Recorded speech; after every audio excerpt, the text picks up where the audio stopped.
I ran into a situation the other night where I used my transfer tank to pump into just multiple things, multiple equipment, and a lot of times it doesn't hold it's only 75 gallons, and a lot of times it's not full, so I had to be careful about how much I pump, because if I pump too much then I'm in a mess, because I don't have enough to go in split between the equipment to get to what I need to get done. So the day I did that, I wasn't paying attention. I pumped way too much into one piece of equipment and needed to get some back out, and I was gonna go to the store and get more fuel, and it really burned me up because I had the fuel. And that, that was just gonna be left sitting if I didn't use it. And I got to wishing I wanted to get a transfer pump, but I've just not got one yet. And got looking around YouTube and different things, and I couldn't find really any answers. Now I got to thinking, I know this is not good for the pump. I know this is not something you should do on a regular basis, but I don't really see what I didn't really know if it's gonna hurt anything one time, but I'm making this video just show you it will work, because that was what I was curious about the other night. Will it work? Now that I know it worked, I do not plan on doing it all the time, but if you get in a jam and you need it, like I said, it absolutely does work. So right there.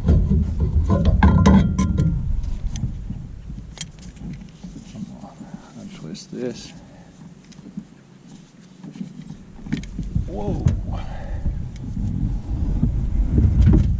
Fuel still left in there, a little pressure still left. So glad I had the gloves on.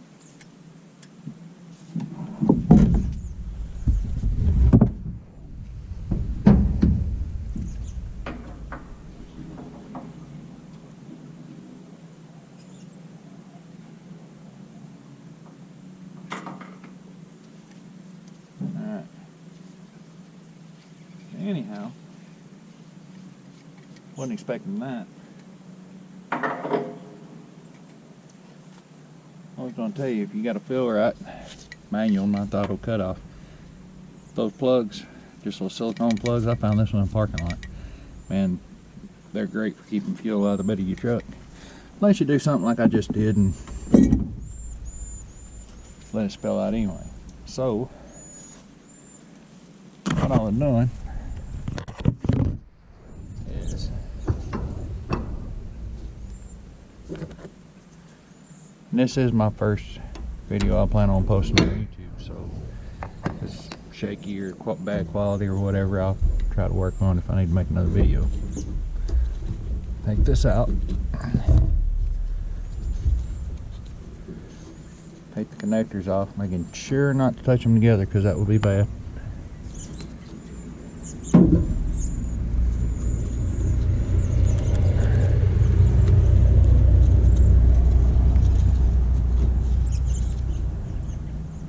I'm going to disconnect the black. This is from the battery. This is to the pump. Lay the ground to the side. And I'm going to take the positive. That's from the battery. Make sure that doesn't touch anything. Okay. Then reverse the polarity on it. I'm going to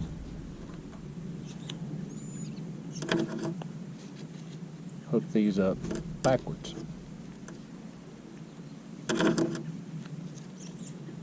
Like I said, I know before anybody says anything, that's not the way that's supposed to work.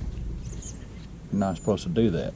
But I'm just thinking, in a bind, in a tight spot, it might help somebody out. It sure would help me out the other night.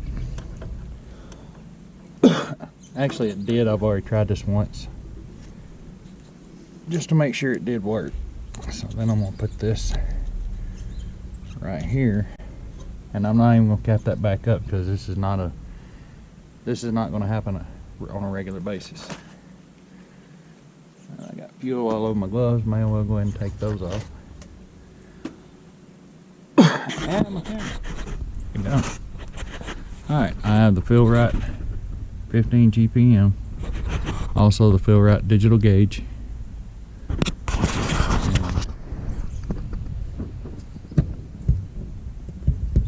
I'm working with something. Yeah. And I'm sorry, I got my camera on wide angle, so I didn't change that before I started, but so far I'm done now.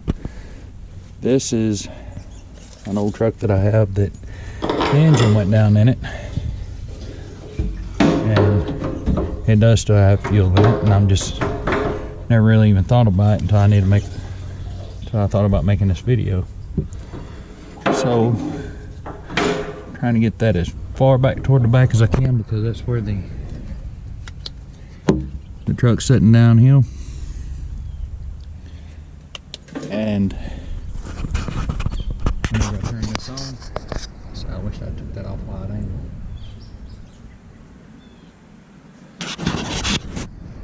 Maybe it'll be alright. Anyhow, I'm gonna hit the reset button on my Rite and reset to 0. You can see that. And I'm gonna turn it on.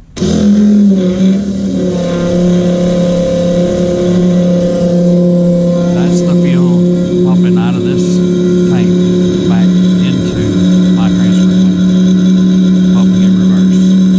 I know it's not good on it, possibly void the warranty and all that, but that's it got me out of my mind.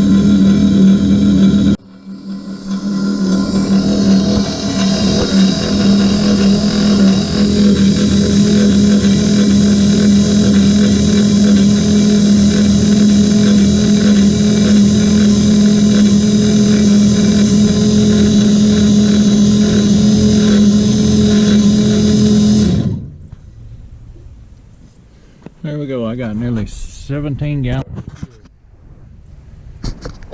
That's set up. And it's just 2 fuel tanks. The truck's been sitting for about a year.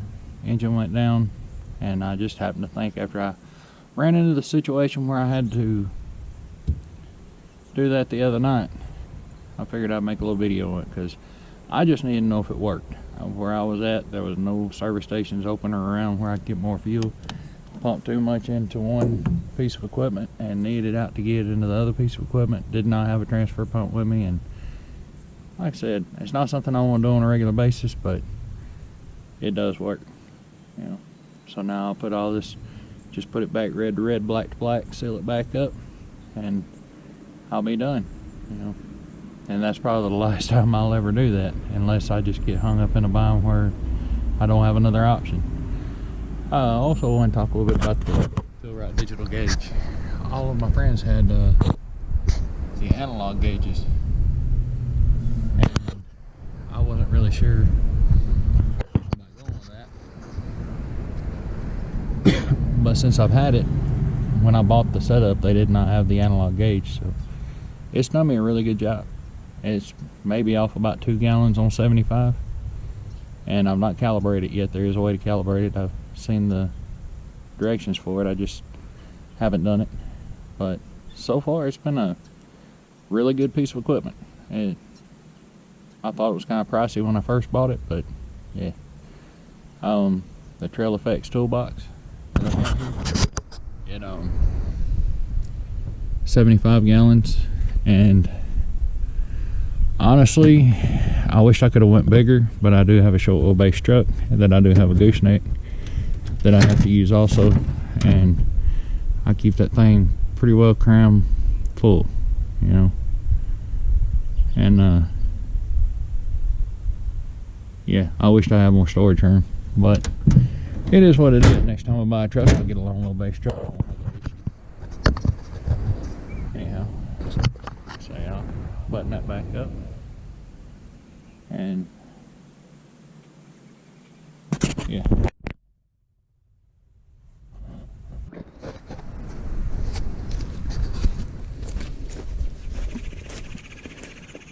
Also, just to show that everything is still operational, you know, and it's still doing what it's supposed to be doing. 2276.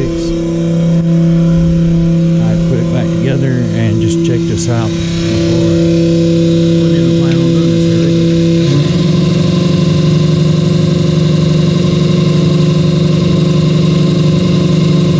everything works just like it's supposed to.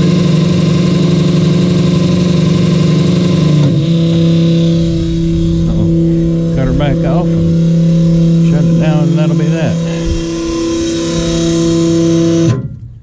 Also, I'm gonna probably put a link in the description for the pump and the other pieces I've got here, the digital meter and such. And like I said, it's been really good for me. I've been using it for about 3 months now, and yeah, I don't have any complaints. I got friends that have the exact same identical one. Mine runs quieter and pumps faster. They have the auto shut off nozzles on theirs, and I have just a straight nozzle. I don't know if that makes a difference or not, but like I say, I'll try to get some links and leave in the description if I can, and if I can find the exact same one I got. Honestly, the only thing that I know of, the meter, the digital meter, has got some moisture in it. You can't tell it unless it's just after a hard rain. And whenever it does get the moisture in it, it can be a little bit glitchy, but other than that, it works fine. I didn't torque anything or tighten anything down when I put it together. I just put it on, ran with it. I know that day I was in kind of a bind and a hurry for it, and you know. But also, I want the little disclaimer in here that I'm not a professional. This is my first pump. This is just entertainment purposes, and if you know, I know there's a possibility I could damage my pump by doing what I was gonna do. It's not good to wire up something backwards like that, reverse the polarity. But the reason I did the video is, like me the other night, it can get you out of a bind, and it was worth it to me to take that risk. So, but as you can see, by the end of the video, things worked fine. You know, everything was still working great. Yeah, thanks for watching.